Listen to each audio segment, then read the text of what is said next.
Hello you guys, and welcome to another episode of Travel and Crime. In this series, I cover a true crime case or a haunting that happened where we are RVing at the time. Since we're a family of nomads, there is never, ever a shortage of cases or hauntings to cover because we're everywhere. I'm cheating in this episode. I am cheating. We don't have plans to travel to Montana until mid-2023, and I just can't wait. I can't wait. Consider this bonus content. I'm so excited to film this, and I need you to stick with me through this video. I need your comments. I need a discussion because I know exactly where I stand, but I need to know where you do. I need to know if you know more. We just need to have a talk about it. We need to do a deep dive. Last thing before I dive into this case, my ring light is in half. It's busted, and it's probably my fault. I was gonna assume the kids did it, but I'm just as bad as them, so I probably broke it. So right now I have no ring light.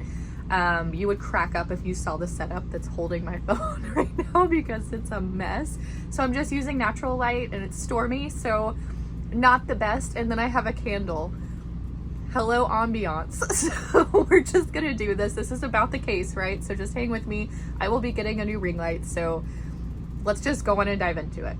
Let's meet Daniel John Paulsrud. So he was born in a very tiny town in Montana. It was called Nyhart, Montana. So when I think of a small town, I think of where I grew up, but this is next level tiny. So he grew up in a town of 35 people, give or take a few at the time. So as Daniel Paulsrud is growing up, he is in a town of 35 people. I mean, just wrap your head around that. 35, that is so small.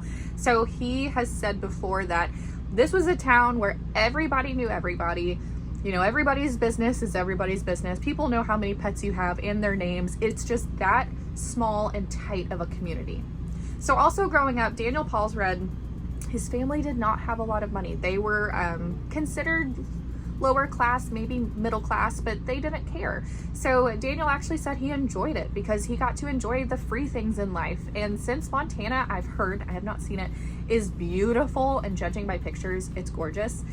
He enjoyed camping and hunting, and he started fly fishing at the age of 5, and he kept that up for his whole childhood. His family and himself, they just enjoyed the outdoors. That was really a staple in Daniel's childhood, and that continued to be a theme for him throughout his life.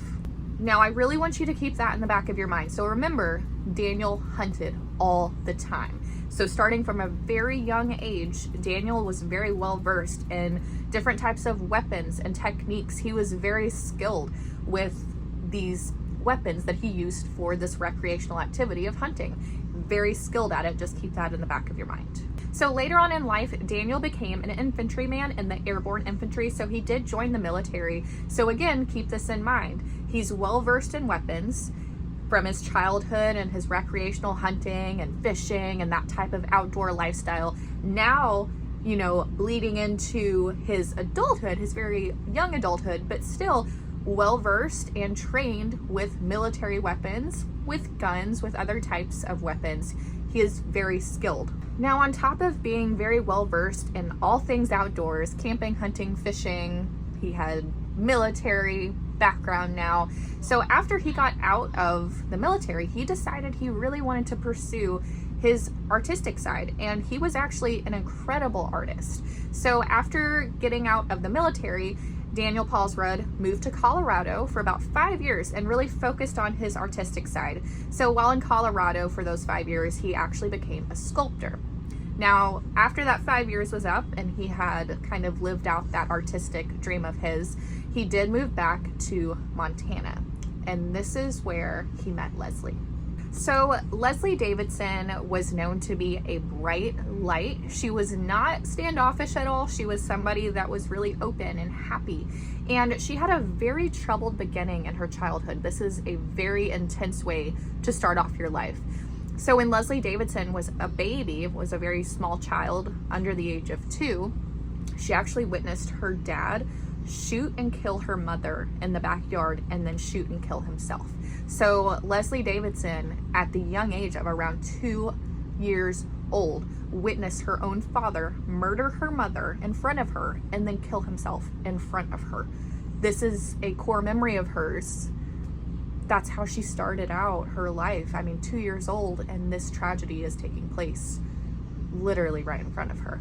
Well, Leslie Davidson, at the age of 2, was then adopted, and she was adopted by a very loving family. Leslie was adopted by the Appleby family, and she was immediately loved. She was said to have copper curls, and despite everything she had seen in that horrific event, Leslie was a really happy kid. Leslie was in school. She did participate in track and basketball, and it's crazy because the week that Leslie turned 18, she graduated high school and she got married. So a very busy week for Leslie. She really did a lot of growing up, and right away, her and her high school sweetheart, they were married, and they had 3 daughters and 1 son. So this marriage lasted a while, and even after this marriage ended between Leslie and her then husband, they were very cordial with each other. So they had these kids together, and they decided that they were going to kind of co-parent, and there were really no bad feelings. So, you know, they were separated, they got a divorce, and overall they were still both pretty happy. They were leading their own lives and, you know, focused on raising the children the best they could and working together as parents to still give their kids the best type of growing up experience as possible. So after this divorce had taken place with Leslie's husband and things are cordial and life is going pretty normally, Leslie would meet Daniel. And later on, Leslie's daughter, I believe it was Kaylee, the youngest, was quoted saying that she didn't really understand her mother Leslie's infatuation with Daniel Paulsrud because he was known to be a heavy-set man. He did not, to her knowledge, have a job at the time. There was really nothing that she could see that would pull her mother in, but for some reason Daniel really had a hold on Leslie, and kind of from the get-go.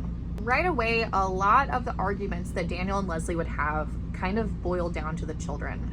So Daniel would say that Leslie had a way of raising her children without discipline, without consequences, and she would like to go out to the bars with her oldest daughter, and you know, he didn't understand the way she was doing things, and they clashed a lot because of that. There were plenty of times during this relationship as well that things were not good at all. There was verbal abuse, there was physical abuse, and the youngest daughter of Leslie's that did live with them, Kaylee, it's so weird saying my own name, but so she would say that her mom would walk out of the room, you know, or walk out of the kitchen, and when she would stop to have a conversation, she would notice just blood or bruises or scratches, just an obvious altercation took place. And when Kaylee would ask her mom, Leslie, did he do this to you? Leslie was quick to make excuses and say, no, he didn't do it. But Kaylee did know the truth. She had heard these arguments. She knew what was happening, and I think she just felt helpless at the time. She was a child, what she's supposed to do, you know?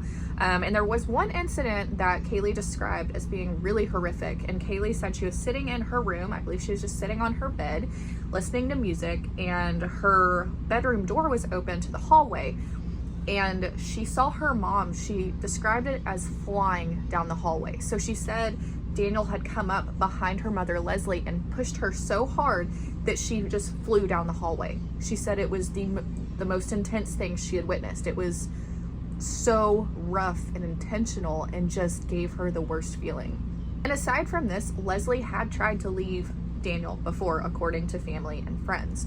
So she had tried to leave on several occasions, and one of her sisters had said that at one point when Leslie had tried to leave one of these times, Daniel had a knife sitting across his lap, or a gun across his lap, a weapon just kind of sitting there. And Daniel had also commented to Leslie, you know, I'm gonna end you and then I'm going to kill myself. And he was referencing that horrific event that Leslie went through as a child. So I just think that is so sick. So remember, he threatened that to Leslie because she was trying to get out. She was trying to leave this guy. He was not a good guy. He wasn't good for her. He was toxic with the family. She just wanted out, and for some reason, Daniel just continued to have this pull on her. And no matter how much the violence was escalating, or his threats, or those horrible comments about wanting to kill her, he would just reel her back in and reel her back in. And unfortunately, this would end terribly for Leslie. On the morning of November 26th, 2009, there are 2 separate accounts of events that day. So Daniel says that himself and Leslie had woken up really early to go hunting.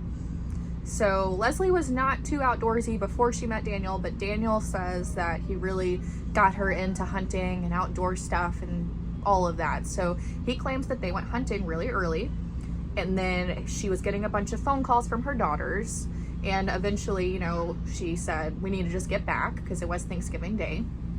And Daniel does say that she received a phone call from her oldest daughter. I believe her name is Ashley, and she was just arguing with her on the phone. They were in the car arguing, and Leslie was so upset. Then Daniel says that they got back to their apartment. They went inside, and Daniel said that they always unloaded the guns after hunting before bringing them in. So Daniel's inside and just hanging out, sitting on the couch and whatnot, and then he claims that Leslie brought some beer inside. And then he says that as he was sitting on the couch, the pistol that he had taken with him that day, he was just playing with it. Just playing with it. He said he was cocking the gun and holding it, tossing it back and forth, laying it back on the table, picking it up, cocking it, letting it go. Which, first of all, let's read a magazine or something. We don't need, do you know what I mean? Who just picks up a pistol? Remember, you guys, ever since the very young age of at least 5, I believe a little bit younger, he had been well versed with weapons. He was hunting, he was fishing, he was then in the military as a young adult. This guy knew what he was doing with guns. It doesn't make any sense that he would just play with it, right? I don't think so. And then, according to Daniel, he accidentally pulled the trigger. And this type of gun as well, you have to really put pressure on that trigger to pull it. So it's not like it could hit your hand and go off. The way that this would have to be an accident is nearly impossible. I won't say impossible, but his account of events simply, in my opinion, could not have happened. So according to Daniel, he was messing with this gun. Turns out it was loaded, and it shot Leslie in the chest. And then Daniel attempted to shoot himself, which is so, remember how her parents died, and remember the threats that Daniel had told Leslie that he was going to do this. He told her that he would end her just like her parents died, and then look at him acting it out. Do you know what I mean? It's sick. It's a new level of sick, honestly. And so his suicide attempt failed. Okay? His suicide attempt failed. So that is Daniel's account of the story, and we'll get on to what happened after he shot himself, after I go through what his daughters and what the police think happened. So according to everyone else, and this is exactly what I think as well, the youngest daughter, Kaylee, remember, she lived with them, and she said they did not go hunting that morning. She said that they did not go hunting. She also said she was sitting across from her big sister at the table when she had called Leslie, and they were not fighting at all. There was no arguing. It was a normal, good day. Leslie was fine with her daughters, but she was fed up with Daniel, and her whole family is convinced that she was leaving him for good this day, because on Thanksgiving Day, at some point, Leslie had made it over to talk with her sister, and she had said, I've got to go back to the apartment, because her sister knew that she intended to leave Daniel.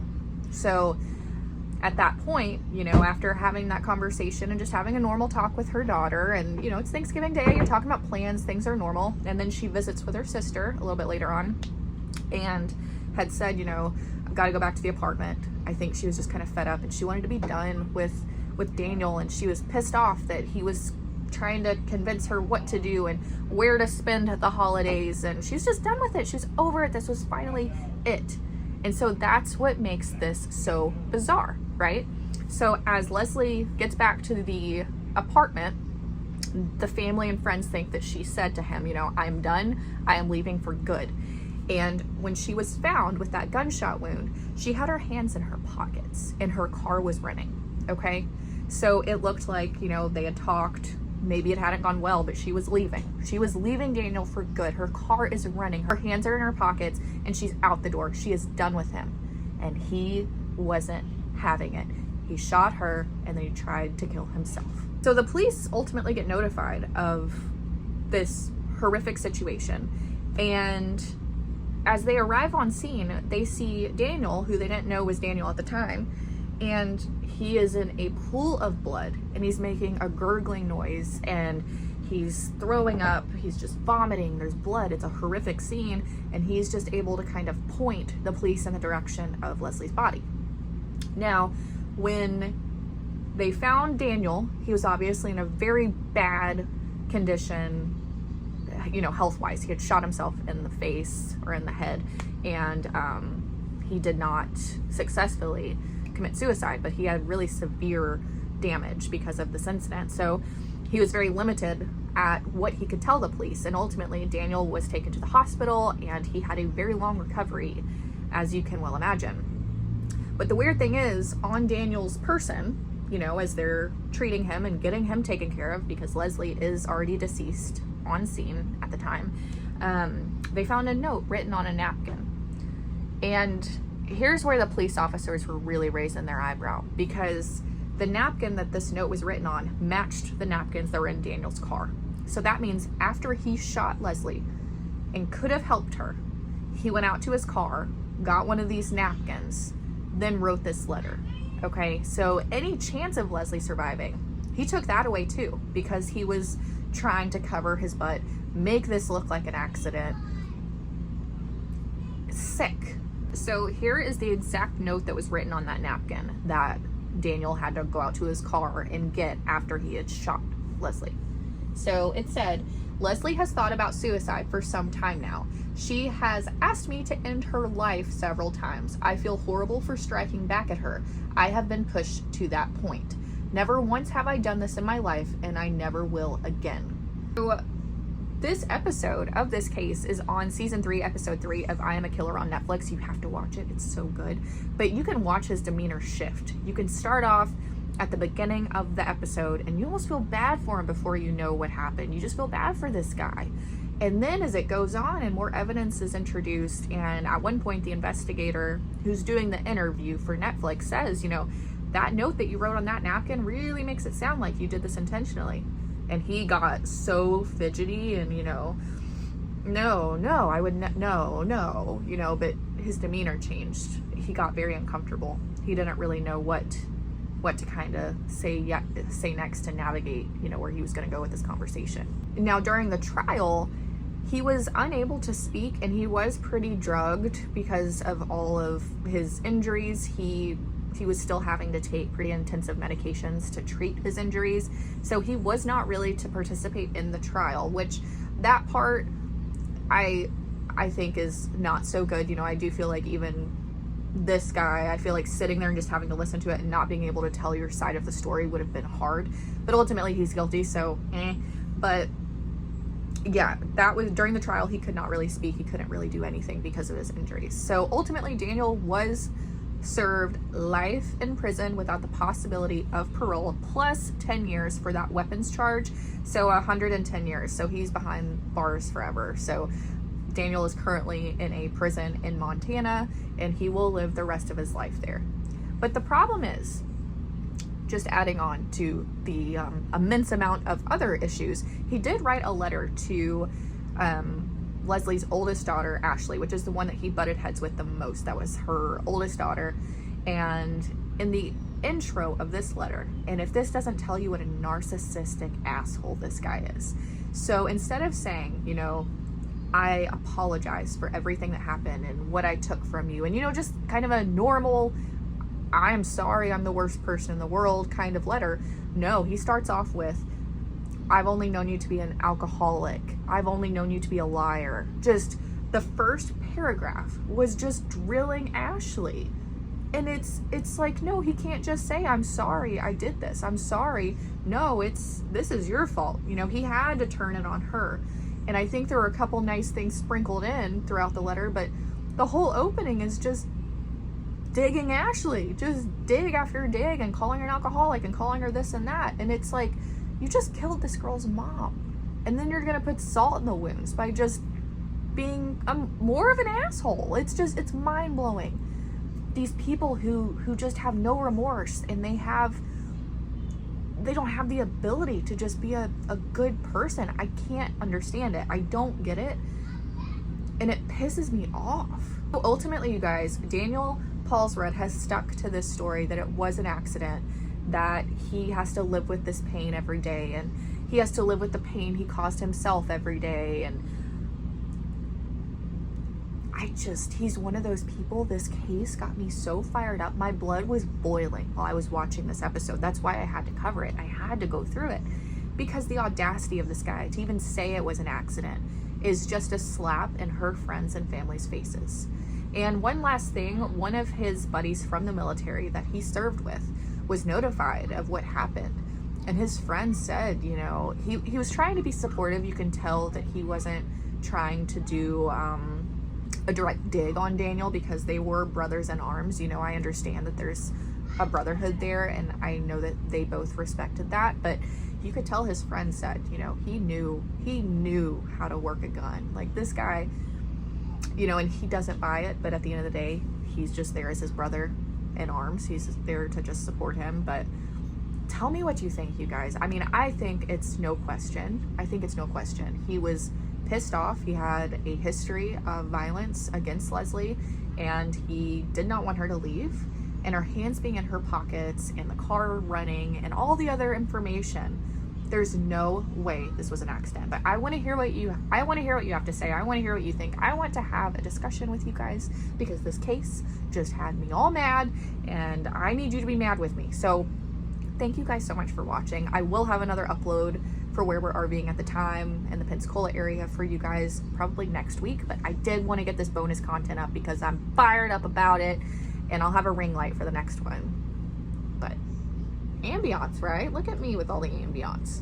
You have a wonderful, wonderful day. Thank you so much for hanging out with me. Take a second, like and subscribe, and drop in the comments if there are any cases in Pensacola, Florida you'd like for me to cover. All right, you guys, you have a great day.